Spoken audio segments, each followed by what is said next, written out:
Halo semuanya, bertemu lagi bersama saya Cornelius Ginting. Nah, kali ini saya akan mereaksi perkataan dari Don Ditan. Tetapi ya walaupun istilahnya kami memahami bahwa di dalam Quran kami juga sering menyebut kitab-kitab Taurat, Zabur, Injil. Quran kami juga membenarkan kitab-kitab yang telah diberikan kepada Bani Israel.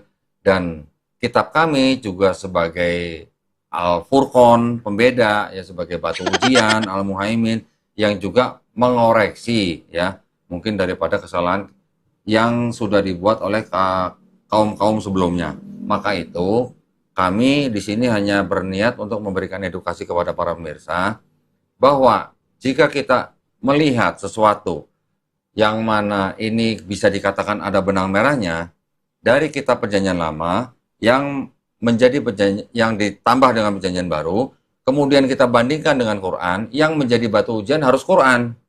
Tetap yang menjadi batu ujian tetap harus Quran, di mana Quran ini melihat yang mana yang benar di dalam Perjanjian Lama kita anggap istilahnya yang berkesesuaian dengan Quran kita terima. Di Perjanjian Baru juga kalau masih ada yang berkesesuaian dengan Quran juga kita terima. Tetapi yang tidak sesuai dengan Quran, mohon maaf kita tolak. Ya.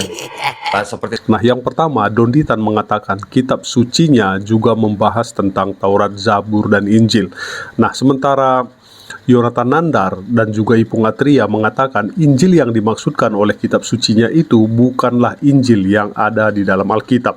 Nah, sementara Don Ditan ini mengatakan hal seperti itu di depan Nandar. Lalu si Nandar ini juga terdiam ya. Tidak ada perkataan apapun dari si Nandar ini. Padahal Nandar ini seringkali ngomong itu Injil itu sudah dipalsukan seperti itu. Ini saya tunjukkan bahwa Injil Matius adalah Injil palsu ya. Kita lihat nih. Injil yang Anda imani ini Injil palsu semuanya. Kita lihat pengarang dari Injil Matius. Yang kedua, Don Ditan hanya mencomot ayat Alkitab yang sesuai dengan kitab sucinya saja. Nah, di Perjanjian Baru juga kalau masih ada yang berkesesuaian dengan Quran juga kita terima. Tetapi yang tidak sesuai dengan Quran, mohon maaf kita tolak. Gitu ya. Yang lain diabaikan. Nah, itu ada dalam videonya yang tadi ya. Nah, hal ini menurut saya kurang baik karena dia mengutip ayat-ayat Alkitab di luar konteks bisa dibandingkan dengan menonton satu adegan dari film panjang lalu mengklaim memahami seluruh ceritanya. Nah, Alkitab adalah kumpulan kitab yang ditulis dalam berbagai konteks budaya, sejarah, dan teologis, dan setiap ayat memiliki tempatnya dalam narasi yang besar.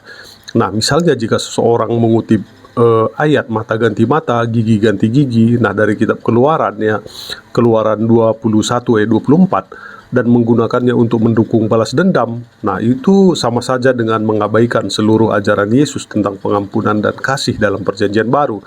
Nah, Yesus sendiri berkata dalam Injil Matius ya, Matius pasal 5 ayat yang ke-38 sampai 39, nah kamu telah mendengar firman, mata ganti mata, gigi ganti gigi. Nah, tetapi aku berkata kepadamu, janganlah melawan orang yang berbuat jahat kepadamu.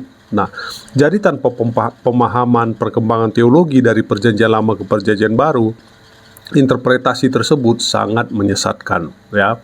Memahami Alkitab seperti membaca novel yang kompleks, memotong satu paragraf tanpa membaca keseluruhan bisa membuat kesimpulan yang keliru. Nah, kita juga harus mempertimbangkan konteks historis, sastra, dan teologis dari setiap ayat. Nah, kalau tidak, ini seperti menyimpulkan bahwa semua dokter adalah pembunuh. Nah, hanya karena membaca berita tentang satu kasus malapraktik medis misalnya ya. Dari sudut pandang Kristen, ini juga mencerminkan kurangnya pemahaman tentang wahyu, di mana Tuhan secara bertahap mengungkapkan rencananya kepada umat manusia di dalam Alkitab ya. Perjanjian Lama menunjukkan hukum dan keadilan, sedangkan Perjanjian Baru menekankan kasih karunia dan pengampunan melalui Yesus Kristus. Maka mengutip ayat tanpa konteks adalah seperti memotong bagian dari resep masakan dan berharap bisa menghasilkan hidangan yang sempurna. Nah, seperti itulah, lebih kurang ya. Nah, sebagai penutup, menggunakan ayat Alkitab di luar konteks tidak hanya menyesatkan tetapi juga merendahkan keindahan dari kompleksitas pesan ilahi yang terkandung di dalamnya. Nah, jika benar-benar ingin memahami, maka penting untuk belajar dan menghargai seluruh cerita, bukan hanya potongan-potongannya. Nah, hanya mengutip apa yang menurut dia baik, Nah, tetapi dia tidak mempelajarinya secara konteks penulisan Alkitab dan juga budaya penulisan Alkitab. Nah, jika hal ini dilakukan, maka hasilnya bisa keluar dari tujuan konteks ayat itu sendiri.